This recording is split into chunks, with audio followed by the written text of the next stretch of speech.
P1 Michael Balo, PO2 Michael Balo, and PO1 Michael Alipio Balo, and PO1 Michael Tumas. Ayon sa salaysay nung Sandali lang asawa, po. I'm sorry, Senator Manny. It's something that, so excuse Senator Manny. Procedural, this is a procedural matter, and also with respect to the matter that is at hand. Gusto ko lang hong maniguro na yung talagang desisyon nyo ngayon na hindi na lang kayo magpapa-assist ng isang abogado ay talagang desisyon nyo. Kusang loob nyo ho bang ginagawa yan? Kasi kanina ho, bago tayo nag-break, ay sabi nyo, gusto. Or sabi nyo, meron kayong kamag-anak na abogado. Pero medyo mukhang nagkonsulta po kayo ngayon. So, gusto lang ho namin maniguro na voluntaryo po o kusang loob yung pag-waive nyo ng right to counsel. Voluntary po, Your Honor. Kayo po, PO2 Tomas. Voluntary, Your Honor. Okay. Please proceed. thank you, Madam Chair. PO2 and PO1 Alipio and Michael, ang salaysay nung asawa nung biktima o namatay na si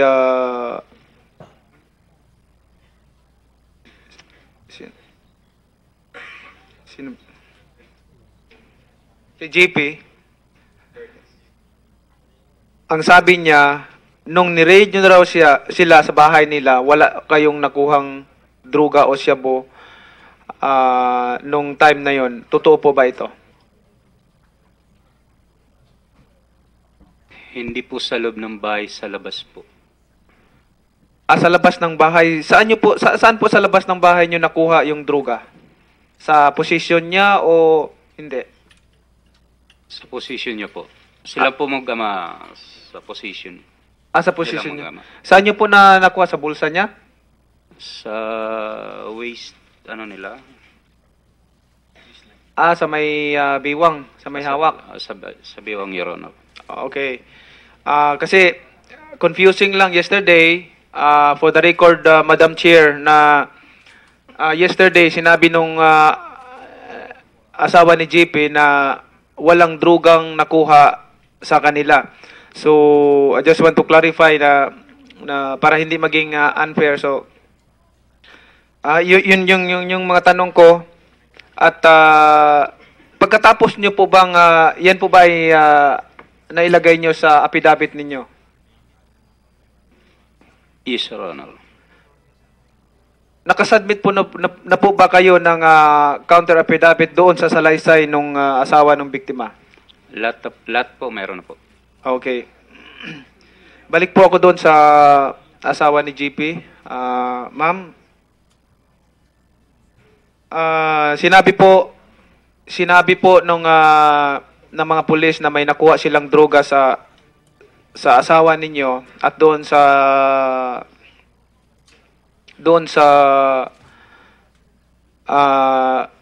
biyenan ninyo o papa ninyo. Bakit niyo po nasabi kahapon na walang nakuhang droga? I'm sorry. You're questioning. Yes Okay. po, questioning to Alright. Hara. Senator Manny, again, I'm sorry for interrupting. Concerned about the situation pertaining to the two policemen. Yes, they manifested that they are waiving the right to counsel. Gusto ko pong malaman muli, nung decision po na napag-waive nyo, meron ho bang isa pang abogado? Meron kayong sinangguning abogado para bigyan kayo ng payo tungkol sa pag-waive ng right to counsel. Kanina ho kasi during the break, may mga ilan-ilan po kayong kausap. Meron ho bang abogado dun sa mga kausap nyo? I want to be very sure about this thing because we do not want to be prejudicing certain personalities here or certain resource speakers.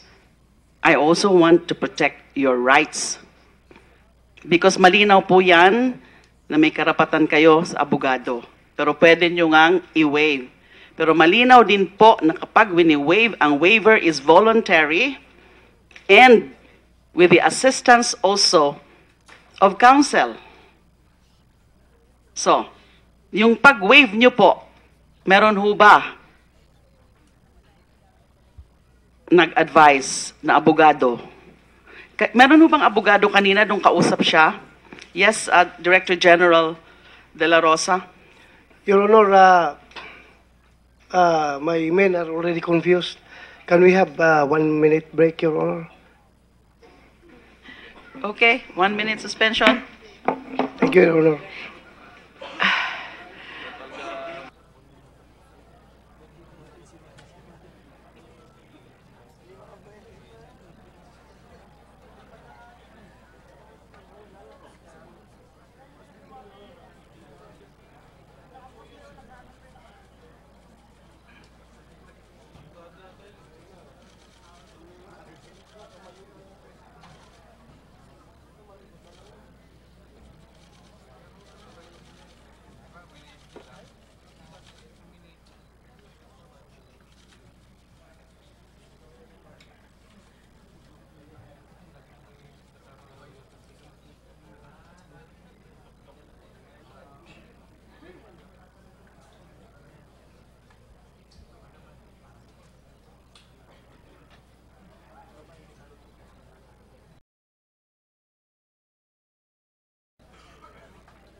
Hearing resumed.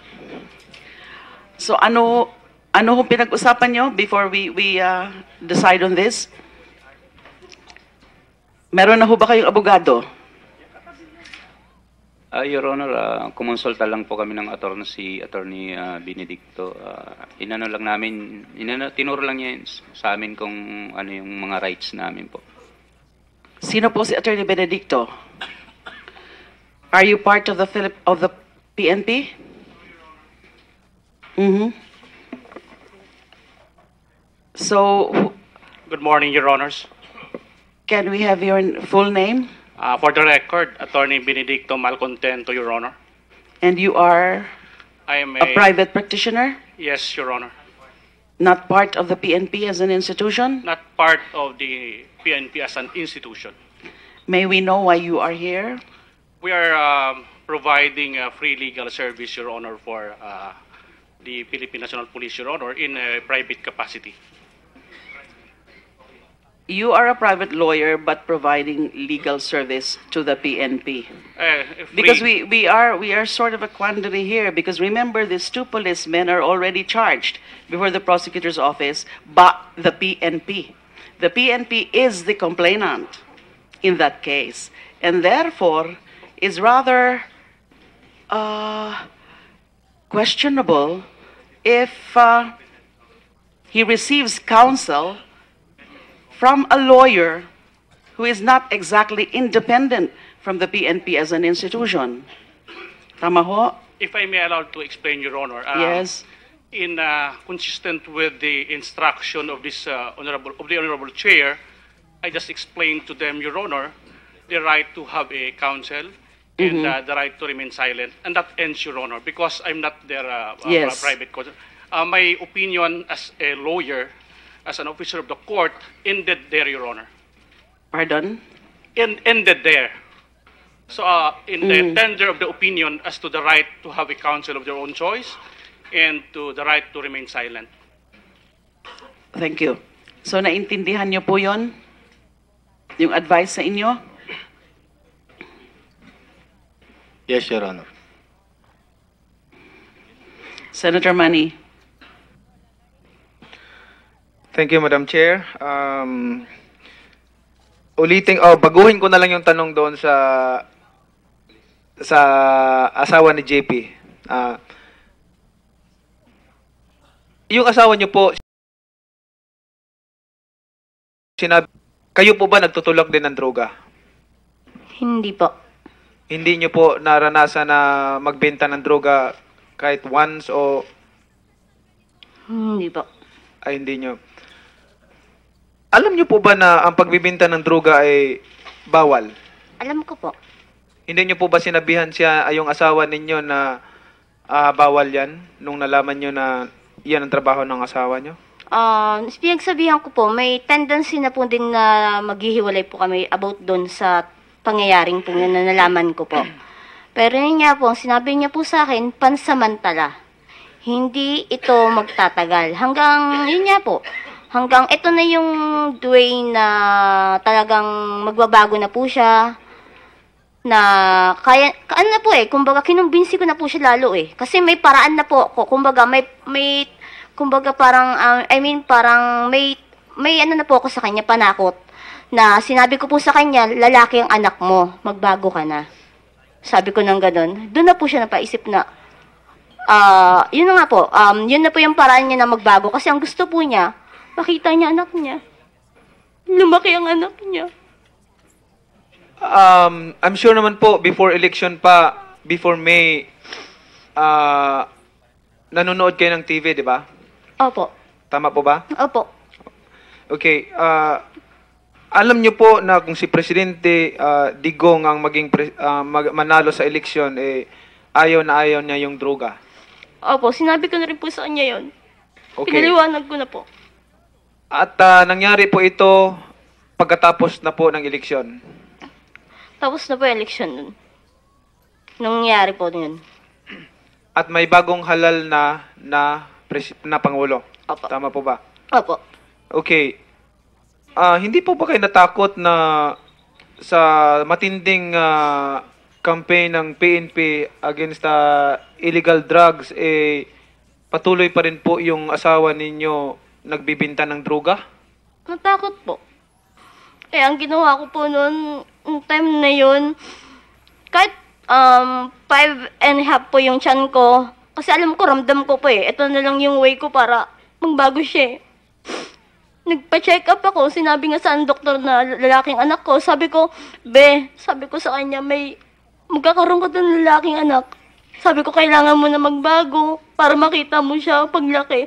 Kasi ayoko lumaki yung mga anak mo na malalaman nila na ganyan ang trabaho mo, lalo yung isang babae ko po.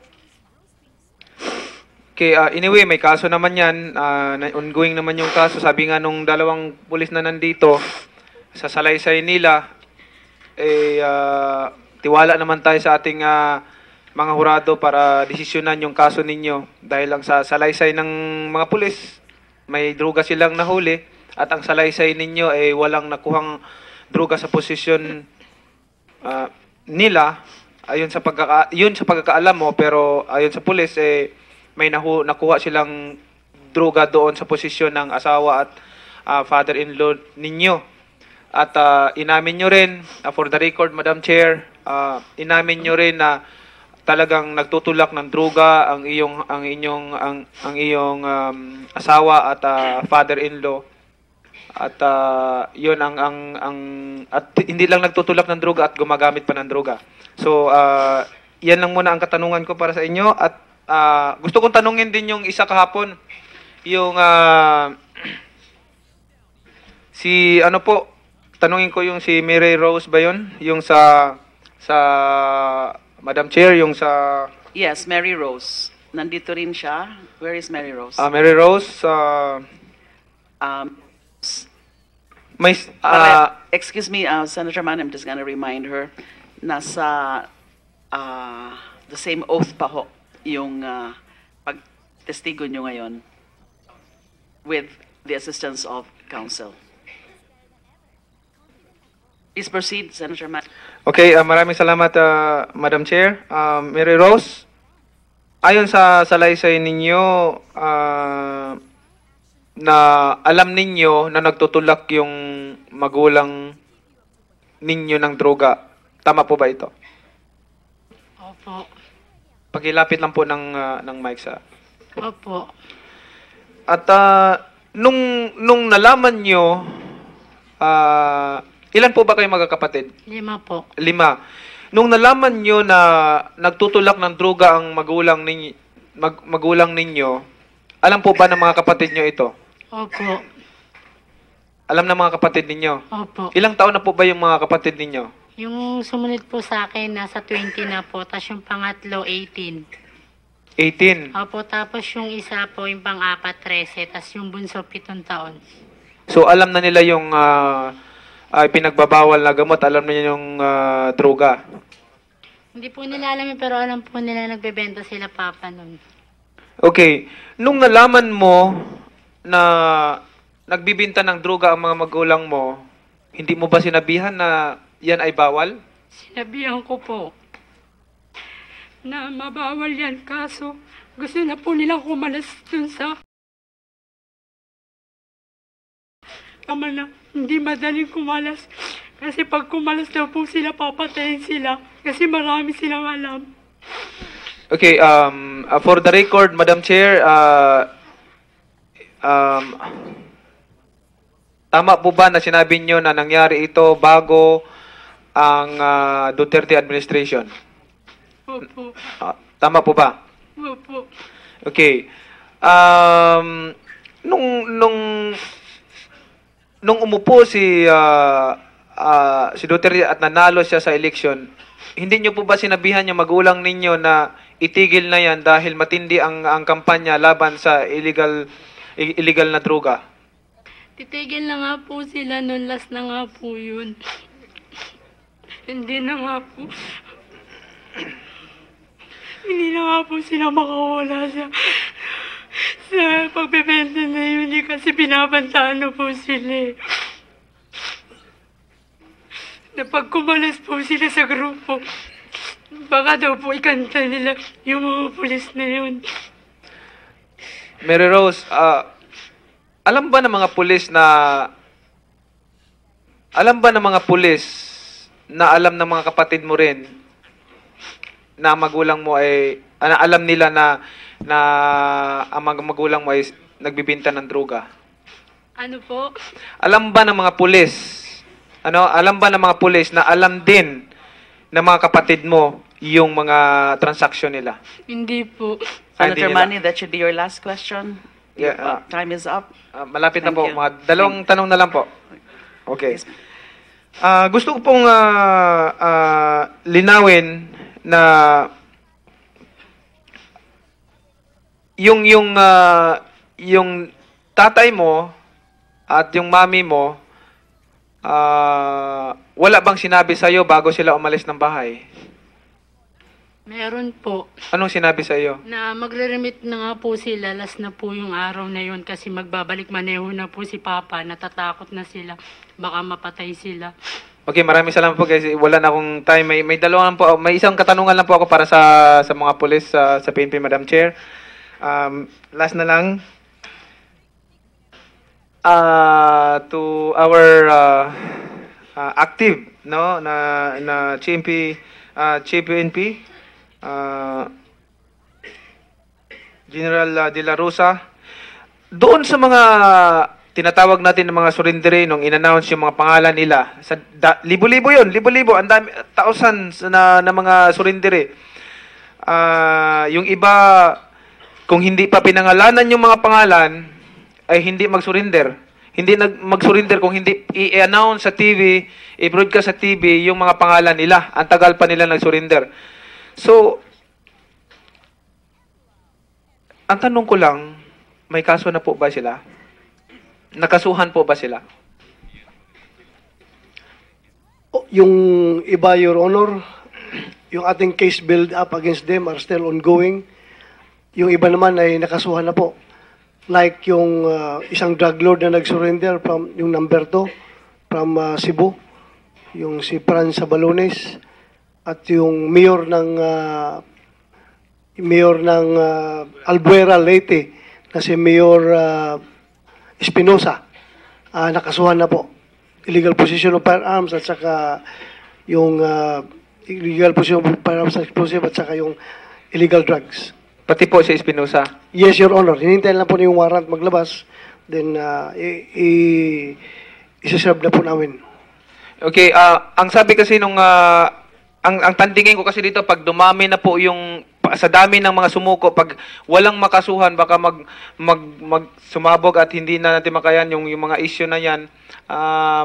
Good thing na narinig ko na may mga kaso na sila. Anyway, marami pang magtatanong General, no?